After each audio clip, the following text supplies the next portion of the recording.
Selamat datang dan selamat siang.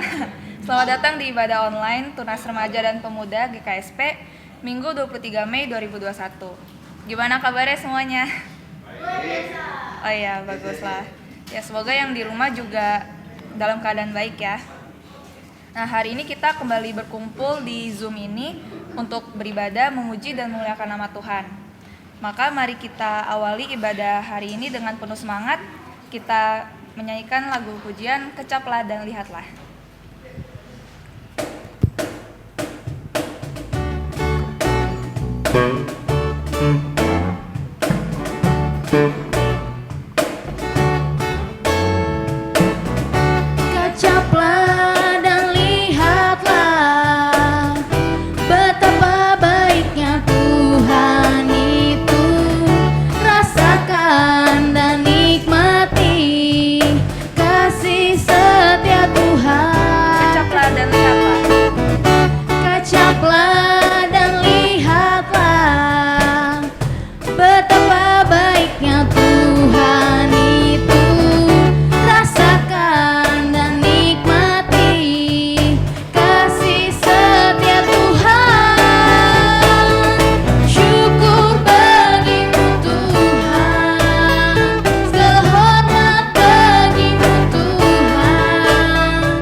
Sebelum kita melanjutkan ibadah, kiranya kita memulainya dengan doa. Mari kita bersatu dalam doa. Tuhan Yesus, terima kasih atas berkat-Mu kepada kami untuk hari ini. Kami sudah berkumpul di Zoom ini melalui di rumah masing-masing untuk beribadah. Kiranya Engkau memberkati ya Tuhan, supaya ibadah kami untuk hari ini boleh berjalan dengan lancar dari awal hingga akhir. Terima kasih Tuhan, amin. Amin. Oke. Nah, teman-teman dan kakak-kakak sekalian, tema ibadah untuk minggu hari ini adalah sabar dan bertekun, yang diambil dari Roma 12 ayat 12. Terus selain itu tidak seperti minggu-minggu sebelumnya, hari ini ada yang spesial karena firman Tuhan akan dibawakan oleh Pendeta Novian Hendri Wibowo dari Gereja Kristus Kebayoran Lama. Maka dari itu sebelum kita mendengarkan firman Tuhan, mari fokuskan hati dan pikiran kita hanya ke dalam Tuhan, dan kita bawakan lagu Sentuh Hatiku.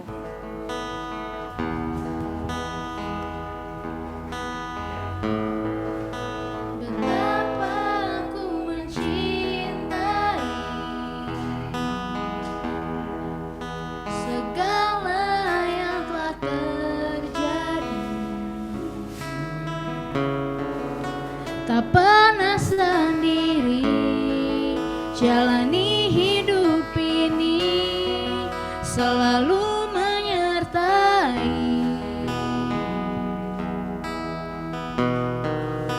Betapa aku menyadari di dalam hidupku ini, Kau selalu memberi rancangan terbaik oleh karena kasih.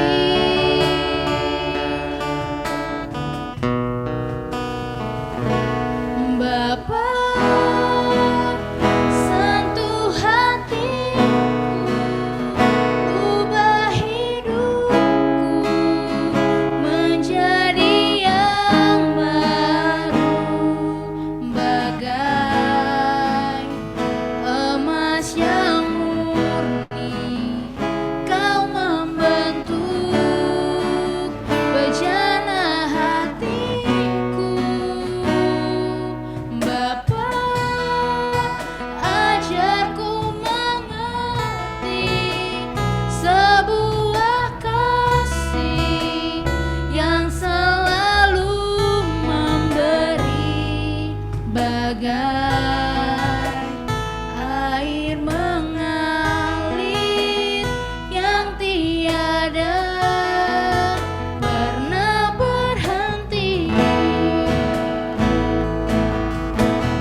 Silahkan Pak Novian, langsung aja.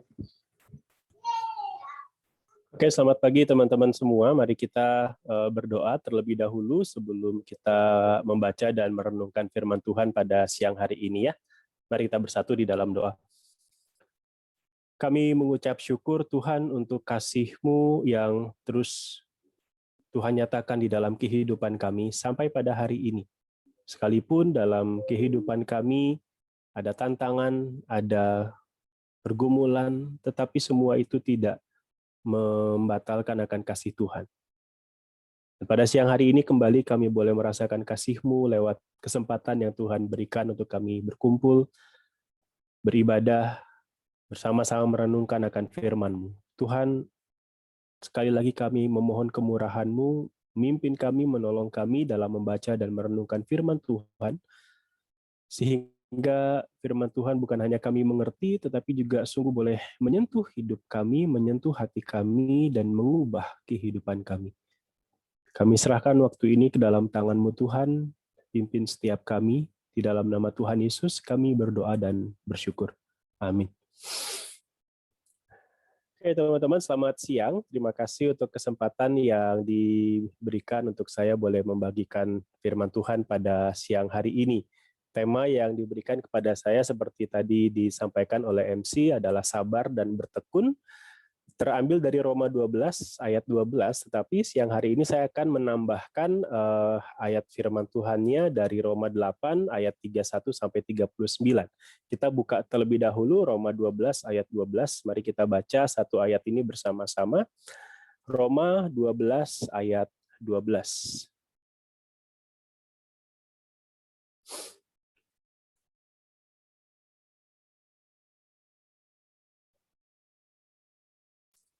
Oke, mari kita membaca bersama-sama Roma 12 ayat 12. Demikian firman Tuhan, bersukacitalah dalam pengharapan, sabarlah dalam kesesakan, dan bertekunlah dalam doa. Ya teman-teman, di dalam penderitaan, di dalam kesesakan, kita tahu bahwa kita harus bertahan. Kita tahu kita harus menghadapi kesusahan atau penderitaan yang ada di dalam kehidupan setiap kita. Nah, tetapi tema tentang penderitaan, tema tentang kesesakan ini bukan tema yang baru muncul di pasal 12 dalam surat Roma sebenarnya. Kalau kita baca surat Roma dari awal, kita sudah akan menemui tema tentang penderitaan, tentang kesesakan itu sudah Paulus munculkan di awal-awal. Nah, oleh karena itu, untuk kita bisa makin mempertajam tentang ayat 12 ini, Roma 12 ayat 12 ini, bersabar dalam kesesakan, bertekun dalam doa, bersukacita dalam pengharapan, untuk kita bisa makin mendalami lagi, mempertajam lagi, kita nggak cukup cuma tahu, iya saya harus sabar dalam kesesakan, iya saya harus bertekun dalam doa waktu saya lagi pergumulan, begitu ya. Kita tahu hal itu. Dalam pergumulan, dalam kesusahan, dalam kesesakan, kita harus tetap sabar, kita harus tetap setia berdoa. Saya rasa kita semua tahu hal itu begitu. Nah, tetapi masalahnya perlu ada sesuatu di balik itu semua yang mendorong kita, yang memampukan kita untuk tetap bersabar di dalam kesesakan. Perlu ada sesuatu di belakang semua itu yang seberat apapun pergumulan kita tetap tahu, aku bisa tetap berdoa. Aku bisa tetap bertekun di dalam doa saya, karena saya punya sesuatu itu. Nah, sesuatu itu apa? Ini yang akan kita temukan di dalam Roma 8. Kita lihat mulai dari ayat 31 sampai 39. Sebenarnya Roma 8 semuanya satu pasal ya. Tapi kita akan fokus ayat 31 sampai 39. Nanti saya akan ajak kita melihat beberapa ayat di ayat-ayat sebelumnya dari Roma 8 ini. Roma 8 ayat 31 sampai 39 saya akan bacakan buat kita sekalian. Sebab itu apakah yang akan kita katakan tentang semuanya itu? Jika Allah di pihak kita, siapa yang akan melawan kita? Ia yang tidak menyayangkan anaknya sendiri, tetapi yang menyerahkannya bagi kita semua, bagaimanakah mungkin ia tidak mengaruniakan segala sesuatu kepada kita bersama-sama dengan Dia? Siapakah yang akan menggugat orang-orang pilihan Allah? Allah yang membenarkan mereka? Siapakah yang akan menghukum mereka? Yesus Kristus yang telah mati, bahkan lebih lagi yang telah bangkit, yang juga duduk di sebelah kanan Allah, yang malah menjadi pembela bagi kita. Siapakah yang akan memisahkan kita dari kasih Kristus? Penindasan atau kesesakan atau penganiayaan atau kelaparan atau ketelanjangan atau bahaya atau pedang? Seperti ada tertulis, oleh karena engkau kami ada dalam bahaya maut sepanjang hari. Kami telah dianggap sebagai domba-domba sembelihan, tetapi dalam semuanya itu, kita lebih daripada orang-orang yang menang oleh Dia yang telah mengasihi kita. Sebab aku yakin bahwa baik maut maupun hidup, baik malaikat-malaikat maupun pemerintah-pemerintah, baik yang ada sekarang maupun yang akan datang, atau kuasa-kuasa baik yang di atas maupun yang di bawah, ataupun sesuatu makhluk lain, tidak akan dapat memisahkan kita dari kasih Allah yang ada dalam Kristus Yesus Tuhan kita. Oh ya, teman-teman, sebelum lebih lanjut lagi, saya membagi pemaparan firman Tuhan siang ini jadi 3 sesi ya. Yang sesi pertama ini saya akan menjelaskan dari firman Tuhan, lalu nanti bagian kedua saya akan ajak kita untuk melihat sebuah video klip sambil melihat teman-teman pakai waktu itu untuk juga merefleksikan apa yang sudah teman-teman dapatkan. Nah, di sesi yang ketiga nanti saya harap kita bisa sedikit ada sharing atau diskusi apa yang teman-teman dapatkan dari perenungan firman Tuhan pada siang hari ini ya. Jadi ini yang akan kita lakukan siang hari ini. Lanjut ya, dari Roma 8:31 sampai 39. Teman-teman, dari Roma 8:31 sampai 39 ini saya rasa ada cukup banyak ayat yang sangat familiar buat kita ya, apalagi ayat yang ke-37. Di dalam semuanya itu kita lebih daripada orang-orang yang menang. Wah, ini jadi ayat favorit banyak orang Kristen. Kita lebih dari pemenang katanya. Siapa sih yang nggak suka kemenangan? Ya, semua orang suka kemenangan. Nggak ada orang yang mau jadi yang kalah. Semua orang berjuang untuk menang. Tidak ada yang mau jadi nomor belakang karena yang kalah itu sering dianggap pecundang, begitu ya. Tetapi sekalipun banyak orang mau jadi pemenang, sekalipun banyak orang suka dengan kemenangan, masalahnya hidup kita, situasi hidup kita seringkali membuat kita merasa nggak nyambung dengan situasi menang. Situasi hidup kita seringkali membuat kita merasa nggak nyambung dengan Roma 8 ayat 37 ini yang mengatakan kita lebih daripada orang-orang yang menang. Wah, boro-boro ngomongin menang. Mau isi pulsa buat sekolah dari rumah aja kita udah pusing begitu ya. Nggak usah ngomongin menang. Mau ke jalan-jalan aja kita harus mikir dulu. Kalau jadi pergi pun persiapannya banyak. Pulang dari pergi juga banyak yang harus dilakukan begitu ya. Harus mandi lah segala macam. Belum lagi mereka yang karena pandemi ini benar-benar mengalami pergumulan yang berat dalam hidup mereka. Kehilangan pekerjaan, konflik antar anggota keluarga karena mungkin jenuh begitu ya, dan tiap hari ketemu terus di rumah, akhirnya jadi konflik begitu. Teman-teman, hal-hal seperti ini terjadi di dalam kehidupan banyak orang, termasuk kehidupan anak-anak Tuhan, orang-orang Kristen. Dan di tengah-tengah situasi hidup kita yang seperti itu, bagaimana kita bisa mengamini bahwa kita ini lebih dari pemenang? Kalau untuk sekolah aja susah, kalau untuk biaya hidup sehari-hari aja susah, kalau untuk pekerjaan aja saya di PHK di masa pandemi ini. Bagaimana mungkin saya bisa mengamini saya ini lebih dari pemenang kalau situasi hidup saya seperti itu? Apakah cukup hanya dengan sabar dan bertekun dalam doa? Nah, ini yang akan kita lihat, teman-teman, bahwa firman Tuhan mengatakan kita lebih daripada orang-orang yang menang. Tetapi apa sih artinya menang itu? Surat Roma ini Paulus tuliskan tentu kepada jemaat yang ada di kota Roma ya, udah jelas ya. Dan di kota Roma ini sebagai pusat dari pemerintahan Romawi, kita bisa menghubungkan kata menang di sini salah satunya dengan konteks militer kekaisaran Romawi. Teman-teman, kita tahu Kekaisaran Romawi termasuk kekaisaran yang besar pada waktu itu. Kekuasaannya sangat luas, daerah jajahannya sangat luas, kekuatan militernya sangat kuat. Maka bagi Romawi menang berarti mereka berhasil menguasai daerah yang mereka mau taklukkan, atau mereka berhasil mempertahankan diri dari serangan musuh. Dua-duanya sama-sama punya kondisi mereka mengalahkan lawan mereka. Menang dalam konteks Kekaisaran Romawi berarti mereka berhasil mengalahkan musuh mereka.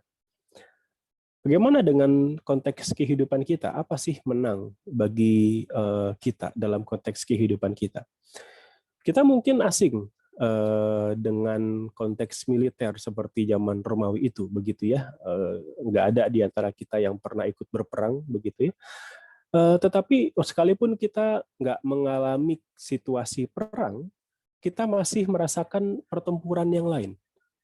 Pertempuran dengan sakit penyakit, pertempuran dengan situasi ekonomi, dengan masalah keuangan, pertempuran dengan konflik antar sesama, pertempuran dengan situasi hidup kita yang sulit, pergumulan hidup kita yang nggak kunjung selesai, situasi hidup yang tidak menentu di masa-masa pandemi ini. Nah, teman, di dalam situasi-situasi itu kita seperti sedang bertempur, berhadapan dengan situasi-situasi itu. Kalau kita nggak menang dalam situasi itu, kita hancur, begitu ya. Maka sekalipun kita nggak berhadapan secara militer, tetapi suasananya mirip seperti perang. Kita terancam, kita diteror, kita kesusahan, dan sebagainya. Di dalam situasi-situasi seperti itu, sakit penyakit, masalah keuangan, permusuhan, pergumulan, situasi-situasi yang nggak menentu, begitu ya. Bagi kebanyakan orang, menang berarti kalau aku berhasil melewati situasi-situasi itu dengan baik, maka aku menang. Kalau aku bisa sembuh dari penyakit ini, maka aku menang. Kalau aku dapat pekerjaan yang baru, yang lebih bagus, yang lebih besar gajinya, maka aku menang. Kalau aku selesai dari kuliah ini, berarti aku menang, begitu. Kalau musuhku itu jatuh sakit, gitu, berarti aku menang, begitu. Nah, dalam konteks kehidupan kita, kemenangan seringkali diidentikan dengan hal-hal seperti itu. Kalau kita berhasil mengalahkan satu situasi sulit tertentu, kalau kita berhasil keluar dari satu situasi susah tertentu, maka itu berarti saya menang. Nah, ketika kita melihat hal ini, maka sebenarnya konsep menang dalam konteks hidup kita nggak jauh beda dengan konteks hidup militer Romawi pada waktu itu. Sama-sama mengalahkan musuh, sama-sama mengalahkan sesuatu, dan kita yang keluar sebagai survivornya, pemenangnya. Tetapi apakah menang seperti itu yang dimaksud oleh Paulus dalam ayat 37 ini? Ternyata tidak. Kalau kita lihat misalkan mulai dari Roma 8 ayat 1, di situ dikatakan Roma 8 ayat 1, demikianlah sekarang tidak ada penghukuman bagi mereka yang ada di dalam Kristus Yesus. Tidak ada penghukuman bagi mereka yang ada dalam Kristus Yesus. Lalu ayat 39, di bagian tengah dikatakan tidak akan dapat memisahkan kita dari kasih Allah yang ada dalam Kristus Yesus Tuhan kita. Apapun itu, malaikat, maut, hidup, pemerintah, kuasa-kuasa, apapun itu tidak akan dapat memisahkan kita dari kasih Allah yang ada di dalam Kristus Yesus Tuhan kita. Teman-teman, kalau kita baca dua ayat ini, ayat 1 dan ayat 39, kita membaca seolah-olah hidup sebagai orang percaya itu aman banget. Enak banget hidup sebagai orang percaya. Tidak ada penghukuman dan tidak ada yang bisa memisahkan kita dari kasih Allah. Wah, hidup kita tenang, dijaga, dijamin oleh Allah. Seolah-olah hidup sebagai orang Kristen itu aman, terjamin.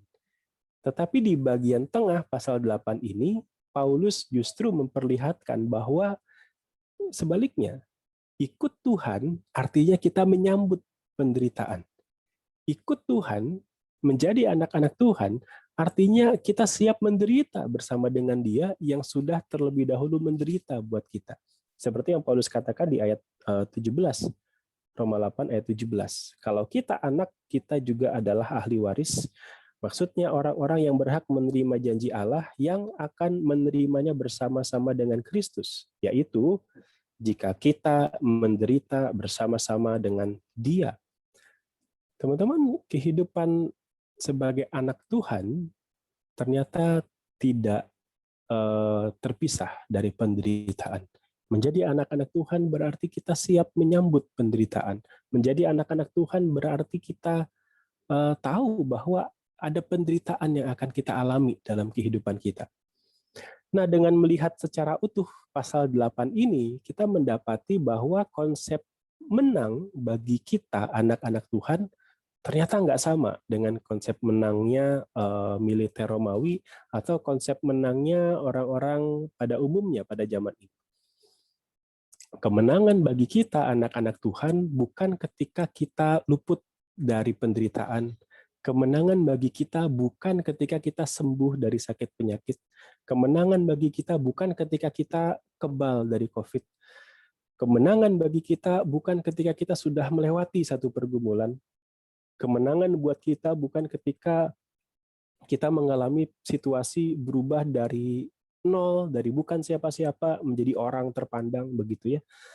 Bukan itu kemenangan bagi orang percaya. Tetapi bagi orang percaya, bagi anak-anak Tuhan, kemenangan adalah ketika kita menyadari bahwa tidak ada satu penderitaan pun, tidak ada satu kesesakan pun, tidak ada satu kesulitan hidup pun yang bisa memisahkan kita dari kasih Allah.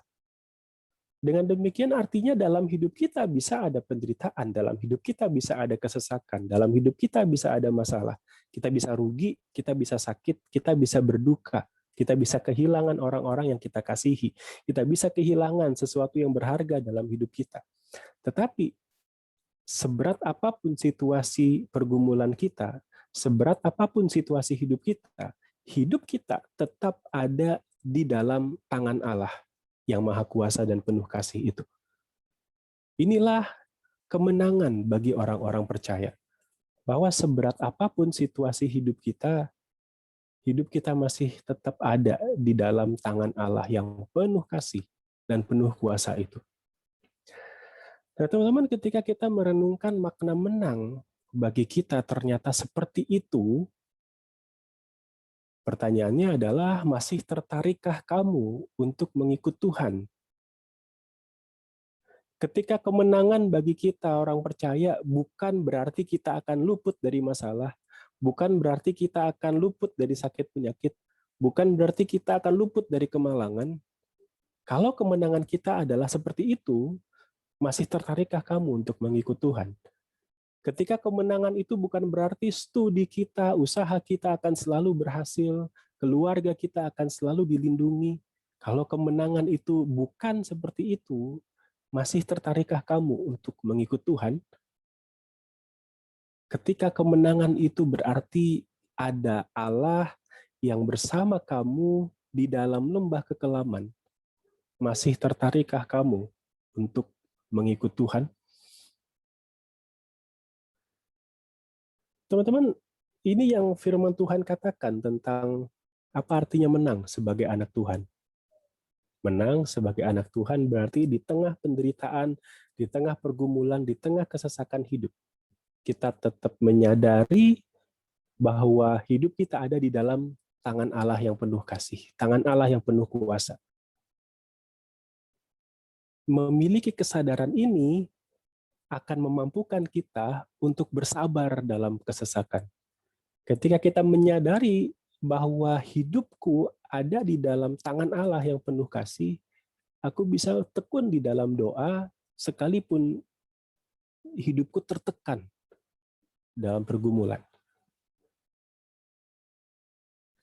Inilah yang menjadi sesuatu yang kita perlu miliki supaya kita bisa tetap sabar dalam kesesakan, bertekun dalam doa.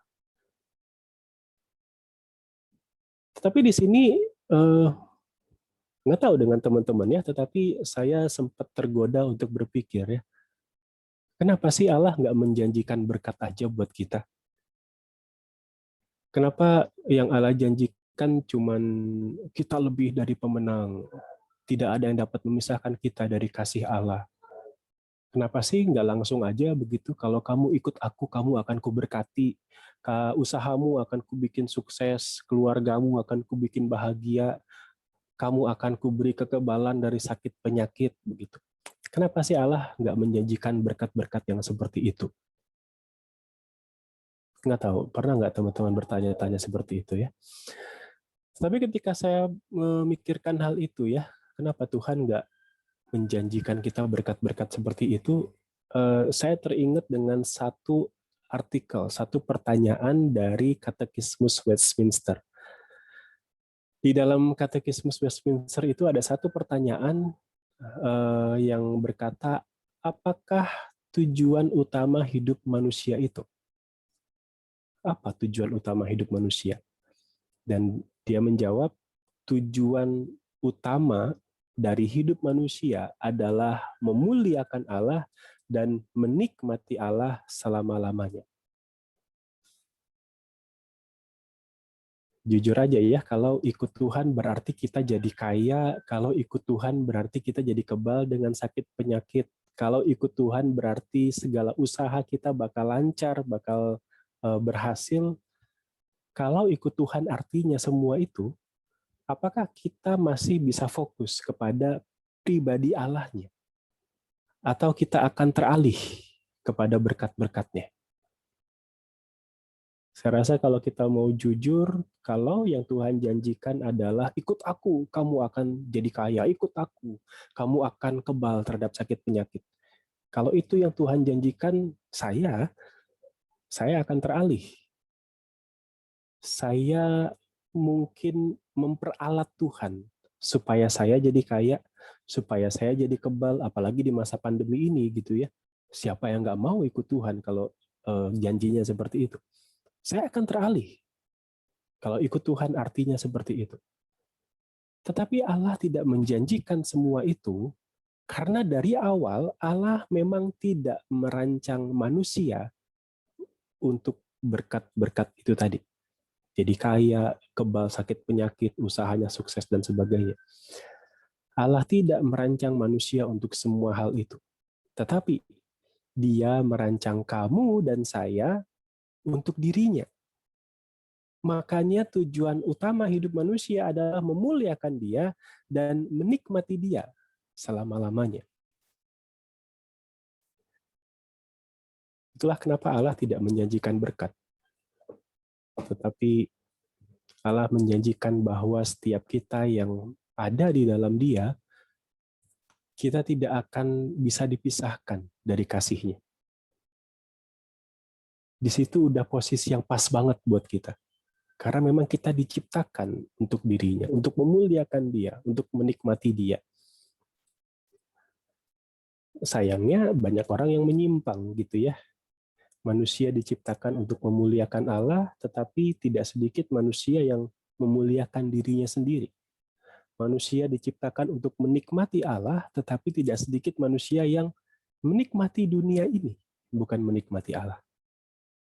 Itu penyimpangan-penyimpangan yang membuat manusia jadi jauh dari Tuhan.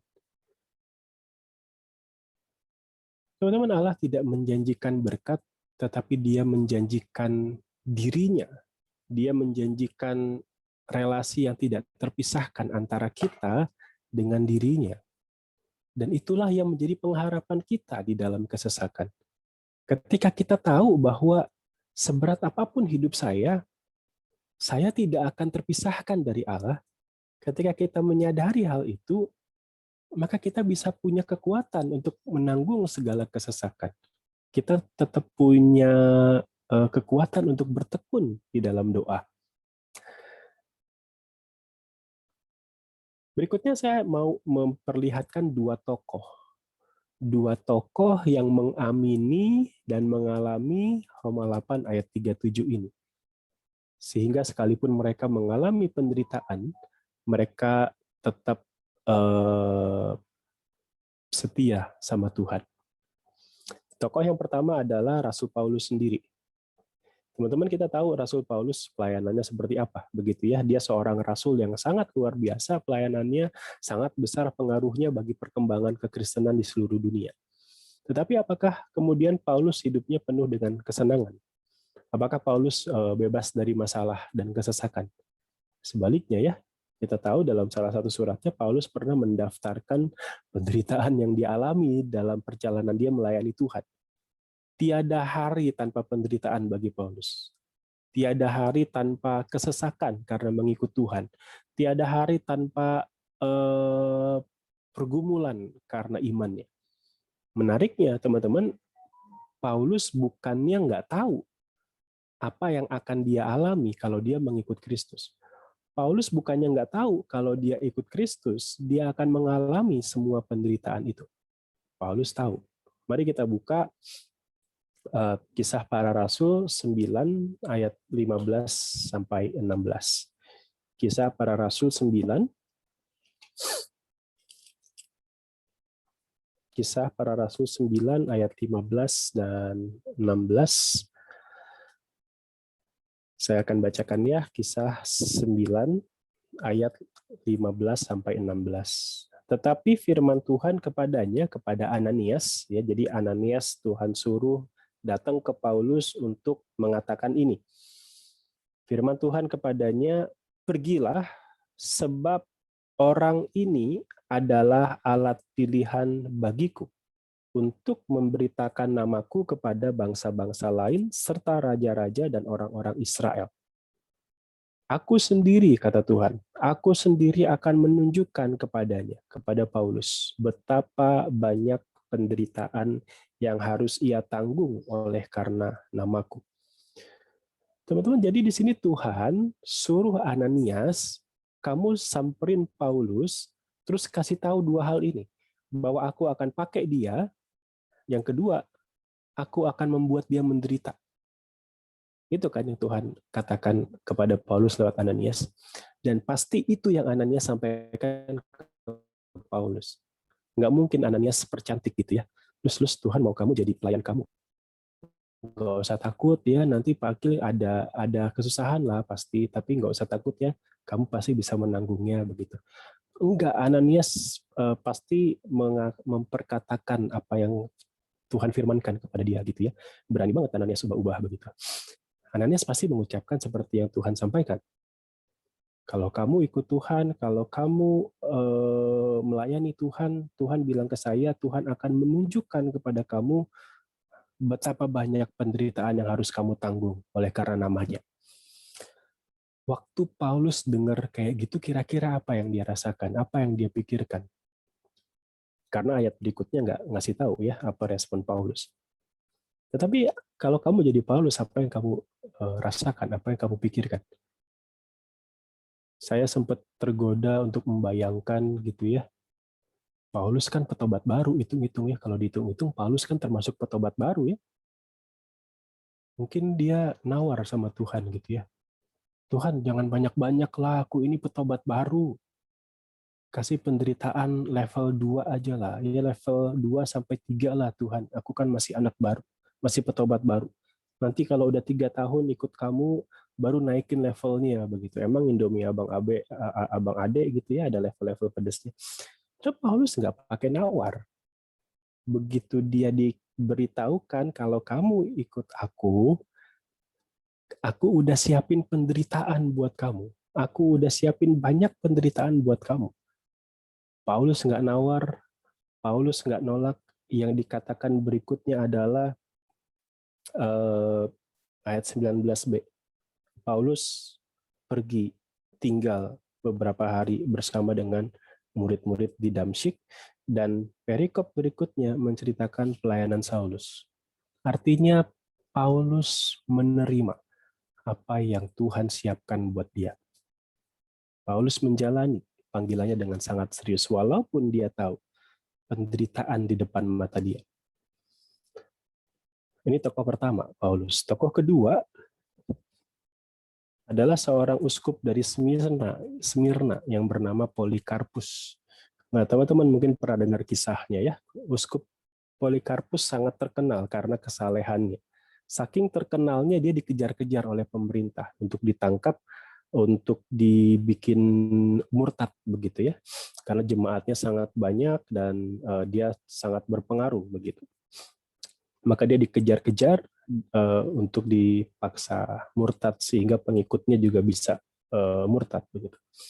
Tetapi atas dorongan jemaat, Polikarpus bersembunyi dari satu tempat ke tempat lainnya, sampai satu kali ketika di satu tempat persembunyian dia berdoa selama beberapa jam, Polikarpus mendapat satu penglihatan. Dan dia menceritakan kepada orang lain begitu ya, apa yang dia lihat, bahwa dia katakan sebentar lagi aku akan dibakar dalam api yang menyala-nyala, kata Polikarpus. Dan tidak berapa lama beneran Polikarpus ditangkap oleh beberapa prajurit yang sudah mengejar dia beberapa waktu. Dalam perjalanan menuju tempat hukuman, para prajurit yang merasa kasihan dengan Polikarpus karena mereka tahu ini bukan orang jahat, ini orang tua yang baik hati, ini orang tua yang nggak bikin masalah, ini orang tua yang terkenal saleh begitu. Beberapa prajurit kasihan sama Polikarpus dan mereka berkata kepada Polikarpus yang sudah tua, "Sudahlah Pak, kamu sudah tua, mau ngapain lagi?" Kurang lebih begitu ya. Sangkali saja imanmu, sangkali Yesusmu, supaya engkau selamat, bisa kumpul dengan orang-orang terkasih. Tetapi Polikarpus menolak, teman-teman. Dia mengucapkan satu kalimat yang terkenal. Dia mengatakan begini, selama 86 tahun aku melayani Yesus, dan tidak sekalipun dia melakukan sesuatu yang jahat kepadaku. Bagaimana mungkin aku menghina dia, rajaku, dan juru selamatku saat ini? Setelah maka Polikarpus tetap dibawa ke tempat hukuman. Di tempat hukuman, dia pertama-tama diancam akan diperhadapkan dengan binatang buas. Kalau kamu nggak menyangkal imanmu, aku akan keluarkan binatang buas untuk mencabik-cabik kamu, gitu ya. Tapi apa kata Polikarpus? Dia nantang balik. Bawa kemari binatang-binatang buasmu. Tidak sekalipun terlintas dalam pikiranku untuk berbalik dari satu kebenaran, yaitu imannya, kepada kejahatan, kepada kamu. Kalau kamu nggak mau, kalau kamu nggak takut dengan binatang buas, kata pengancamnya, aku akan bakar kamu hidup-hidup. Dia diancam dibakar. Tetapi kemudian Polikarpus berkata sekali lagi, silahkan. Kamu mengancam aku dengan api yang cuma menyala 1 jam. Tetapi Tuhan sanggup untuk menyalakan api yang kekal, yang Dia sediakan untuk orang-orang yang melawan Dia. Setelah akhirnya Polikarpus dibakar hidup-hidup. Dia nggak mati karena dibakar. Menurut catatan sejarah gereja, ketika dia dibakar, bau harum justru tercium. Dan karena dia nggak mati, akhirnya satu prajurit menombak dia, darah keluar begitu banyak sampai api yang terbakar itu mati, saking banyaknya darah yang keluar dari tubuh Polikarpus yang ditusuk. Teman-teman, 2 orang ini, Paulus dan Polikarpus, mereka sama-sama tahu ada penderitaan yang akan mereka hadapi di depan kalau mereka ikut Tuhan.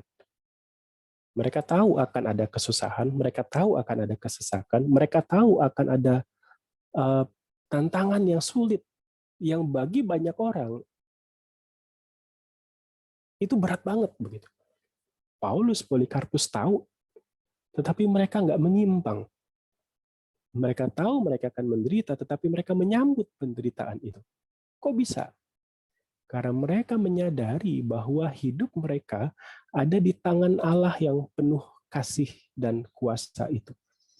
Itulah yang membuat Paulus, para rasul yang lain, itulah yang membuat Polikarpus dan para martir yang lain bisa menghadapi berbagai macam penderitaan, kesesakan sebagai orang-orang yang lebih dari pemenang.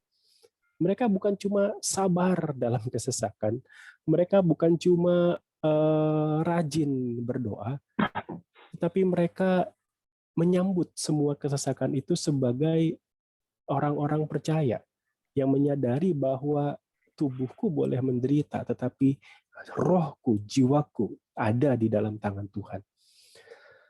Teman-teman, saya nggak kebayang kalau Paulus nggak punya kesadaran itu, kalau Polikarpus nggak punya kesadaran itu, pertama kali mereka dikasih tahu kamu akan menderita kalau ikut aku, mereka pasti kabur, mereka pasti nawar, mereka pasti iya di depan, tapi di dalam perjalanan menyimpang.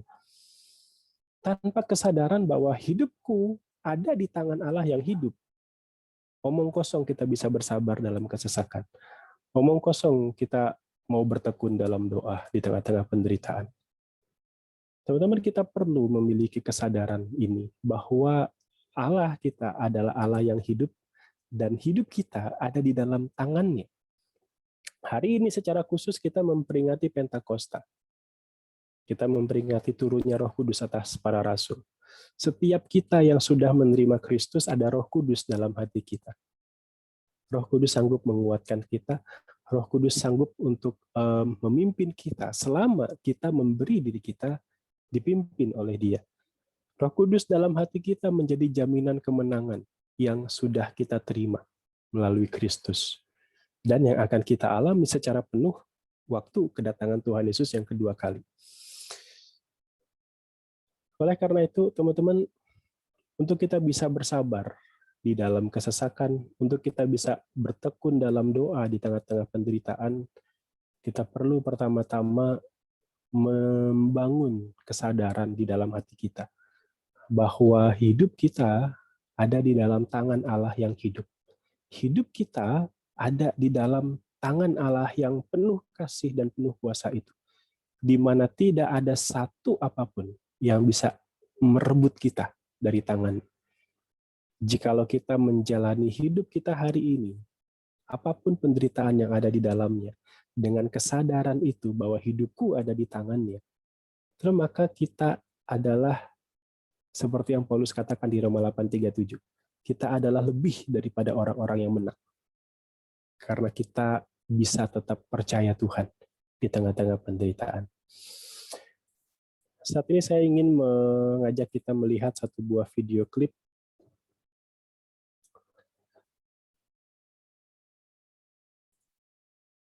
Durasinya 4-5 menit. Teman-teman sambil melihat video klip ini, gunakan waktu 4-5 menit ke depan untuk merefleksikan firman Tuhan ini dalam kehidupan teman-teman semua.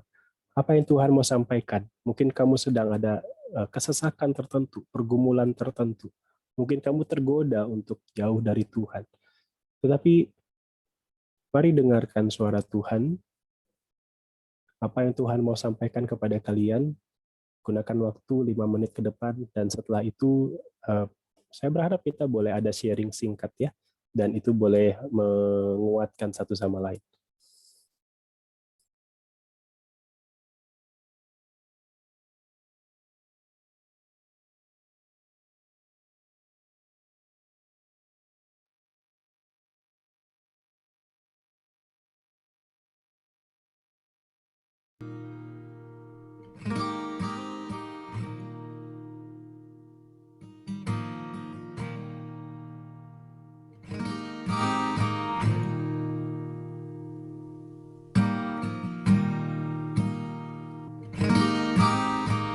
There's a true story of a small village in India.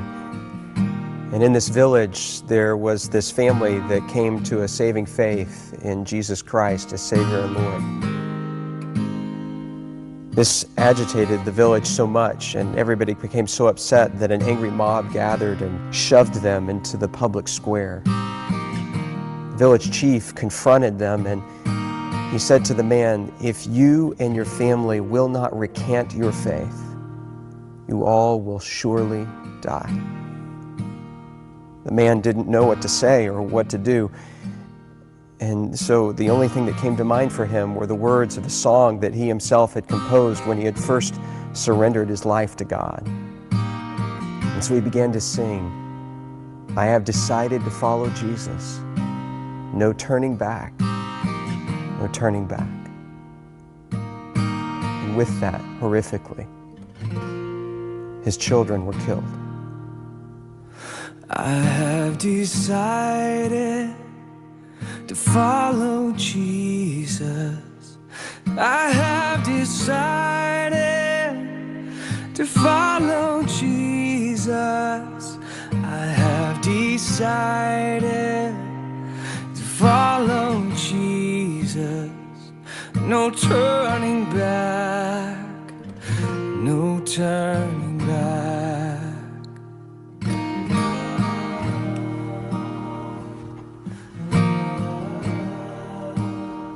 He was given another chance, this time with his wife's life on the line. And yet he continued to sing, though none go with me, still I will follow. No turning back, no turning back. Though none go with me, still I will follow.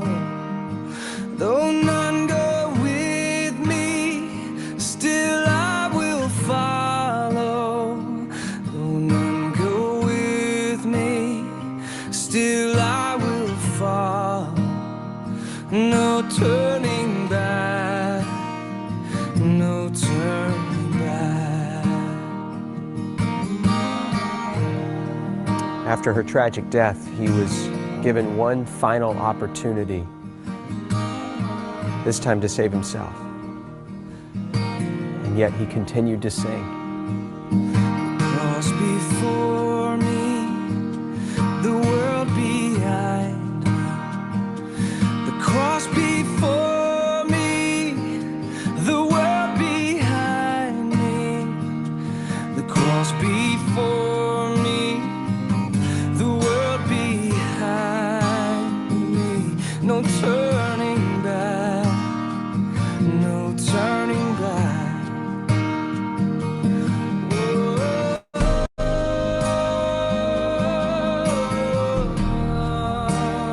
Even though that man and his family died on that day, something remarkable happened. A seed was planted in the heart of that village chief, a seed that began to grow over time, and eventually he called the community together in that very same neighborhood, in that very same square, and he renounced his former faith and declared his allegiance to Jesus Christ. And a celebration broke out in that moment, and the gospel began to flourish and to grow in that community, not just in that village, but across the whole region, because they had seen real faith, and they knew the true character of God because of a family that believed and sacrificed, even under the penalty of death. No turning back, no turning back.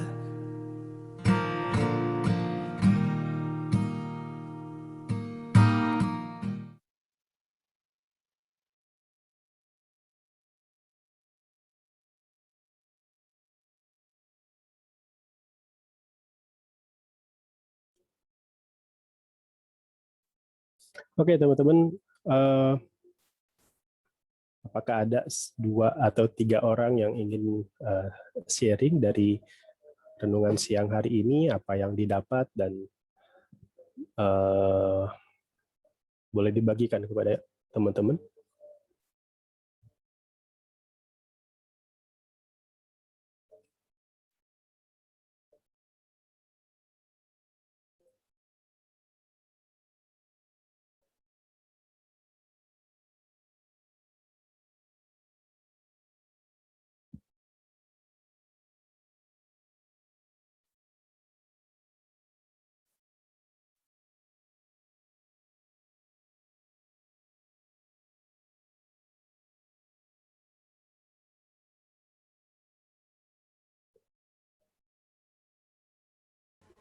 Saya, Pak. Ya, silakan. Siapa ya? Saya Evelyn. Evelyn. Oke. Yang saya dapat hari ini, kalau mungkin kalau misalnya secara duniawi, mungkin kemenangan itu bisa jadi kayak kita dapat nilai bagus, atau mungkin kita bisa beli mobil, bisa beli rumah, bisa beli ini itu. Tapi sebenarnya kalau kemenangan dalam iman Kristen itu bukan itu semua. Itu semua nggak berarti apa-apa. Tapi kemenangan kita itu sebenarnya adalah kalau kita menang melawan godaan-godaan dosa-dosa yang ada di dunia ini, tapi kita tetap mengikut Tuhan Yesus apapun konsekuensinya. Oke, ya, thank you Evelyn. Iya, tentu asik ya kalau mau mobil bisa dapat mobil dan seterusnya apa yang kita mau kita dapatkan. Wah, itu kalau ikut Tuhan artinya seperti itu, saya rasa banyak yang jadi orang Kristen. Ya, tetapi memang kenyataannya bukan itu ya yang Tuhan janjikan. Dan kesadaran ini kita perlu miliki, kita perlu tanamkan dalam hati kita, sehingga ketika kita menghadapi pergumulan ke depan, kita tahu begitu bahwa kita ada di jalur yang benar. Kita nggak ragu, gue salah jalan nggak ya ikut Tuhan, kok ikut Tuhan begini amat begitu. Ketika kita punya kesadaran itu tadi, apa artinya kemenangan bagi kita, kita bisa tahu kita ada di jalan yang mana, dan kita punya kekuatan untuk tetap bersabar dalam kesesakan dan bertekun dalam doa di tengah-tengah penderitaan. Terima kasih Evelyn. Mungkin 1 atau 2 orang lagi.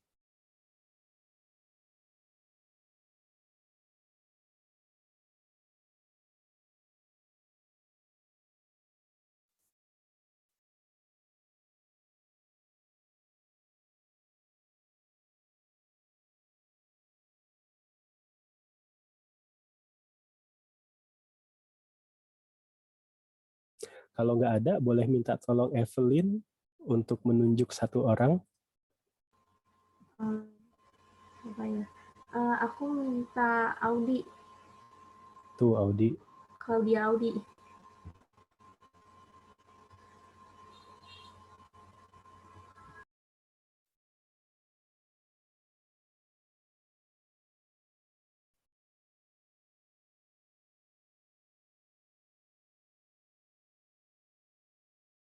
Claudia Audi. Panggilan untuk Claudia Audi. Iya, Pak. Ya, silahkan Audi. Sejujurnya saya nggak ada yang di-sharing sih, cuman dari firman Bapak saya belajar bahwa ya Tuhan Yesus tetap ada gitu untuk kita. Mau kondisi kita mungkin lagi jatuh-jatuhnya atau mungkin kita lagi bahagia gitu sih, Pak. Ya, Tuhan Yesus tetap ada ya, apapun yang kita rasakan, apapun situasi hidup kita, Tuhan tetap ada. Dan yang lebih penting lagi, kita ada di dalam tangan Tuhan yang tetap ada itu, apapun perasaan kita. Ya, yang Audi sampaikan baik sekali ya. Kadang kita bisa ditipu perasaan kita ya. Waktu kita merasa hidup kita berat, kita merasa Tuhan kok nggak tolong, Tuhan kok jauh, Tuhan apa tahu hidup saya, Tuhan apa tahu masalah saya. Tapi hidup kita padahal di tangan Dia kok. Perasaan kita nggak menentukan Tuhan ada atau enggak, Tuhan tahu atau enggak. Oke, thank you Audi. Terima kasih rekan-rekan untuk feedback dan sharing ya. Berharap ini boleh menguatkan rekan-rekan di dalam menjalani kehidupan sebagai anak-anak Tuhan. Apapun pergumulan yang Tuhan izinkan, ingat bahwa kita dipanggil untuk tetap bersukacita dalam pengharapan, bersabar dalam kesesakan, bertekun dalam doa, dan untuk bisa melakukan 3 itu, kita perlu membangun kesadaran bahwa hidup kita ada di dalam tangannya, dan tidak ada yang bisa memisahkan kita. Dalam hal itulah kita lebih dari pemenang. Mari kita tundukkan kepala, kita bersatu dalam doa. Tuhan, kami bersyukur untuk kasih-Mu bagi setiap kami, yang Tuhan nyatakan dengan menebus kami dari dosa, sehingga kami boleh menjadi anak-anak Tuhan. Tuhan, tolong kami untuk memiliki pemikiran yang benar, bahwa menjadi anak-anak Tuhan bukan berarti kami akan luput dari segala macam kesusahan, penderitaan, sakit, penyakit, kemiskinan. Tetapi menjadi anak-anak Tuhan berarti kami dipersiapkan untuk menyambut segala kesesakan itu sebagai anak-anak Tuhan yang hidupnya ada di dalam tangan-Mu. Tolong kami dengan kesadaran ini, kami boleh bersukacita dalam pengharapan, bersabar dalam kesesakan, dan bertekun di dalam doa, sekalipun hidup kami tengah ada di dalam tekanan yang berat. Tuhan, kami serahkan hidup kami ke dalam tangan-Mu, kiranya Tuhan yang menolong dan memimpin setiap kami. Di dalam nama Tuhan Yesus kami berdoa. Amin. Saya kembalikan ke lead MC.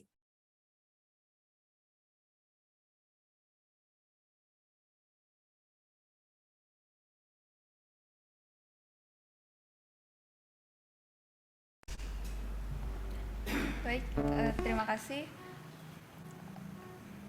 Terima kasih Pak Pendeta Novian Henry Wibowo atas firman Tuhannya. Melalui firman Tuhan tadi, kita belajar bahwa kemenangan bagi orang Kristen itu berarti di tengah penderitaan, sesulit apapun kehidupan kita, kita tetap menyadari bahwa hidup kita ini ada di dalam tangan Tuhan Yesus yang mengasihi kita. Kiranya firman Tuhan ini dapat menjadi pedoman dan kekuatan dalam hidup kita. Amin.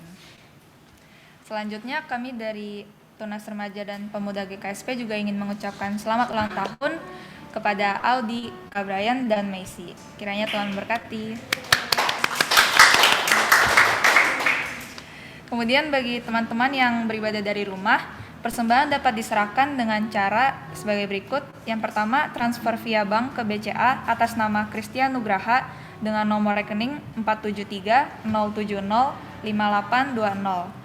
Atau uang persembahan tunai dapat dimasukkan dalam amplop di masing-masing keluarga yang kemudian dapat diserahkan ke dalam kotak persembahan di Gereja Kristus Sarwa Permai pada pukul 5 sore sampai 7 malam. Baik, kita sudah di penghujung ibadah untuk hari ini. Mari kita akhiri ibadah hari ini dengan penuh sukacita. Kita bawakan lagu Bersorak-sorai.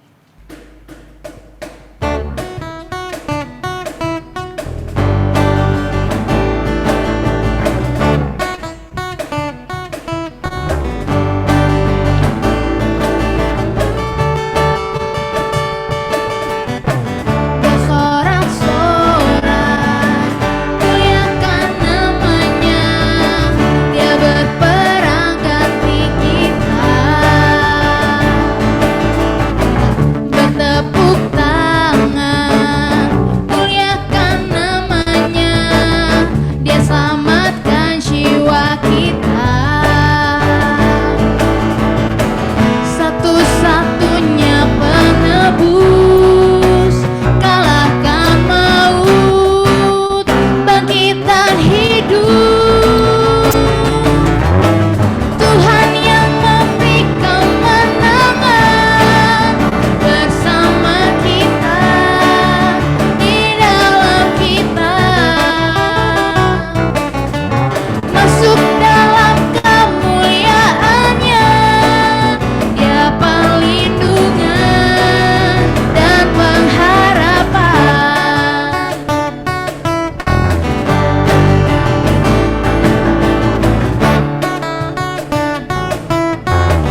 Pendeta Novian Henry Wibowo dipersilakan untuk doa berkat. Mari kita mengarahkan hati kita dan pikiran kita kepada Tuhan. Teman-teman sekalian, pulang kembalilah ke dalam kehidupan kalian sebagai anak-anak Tuhan yang senantiasa bertumbuh dalam kesadaran bahwa hidup kita ada di dalam tangannya yang penuh kasih dan kuasa.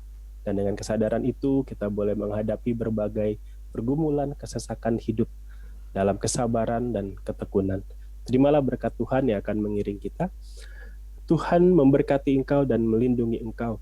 Tuhan menyinari engkau dengan wajah-Nya dan memberi engkau kasih karunia. Tuhan menghadapkan wajah-Nya kepadamu dan memberi engkau damai sejahtera. Amin.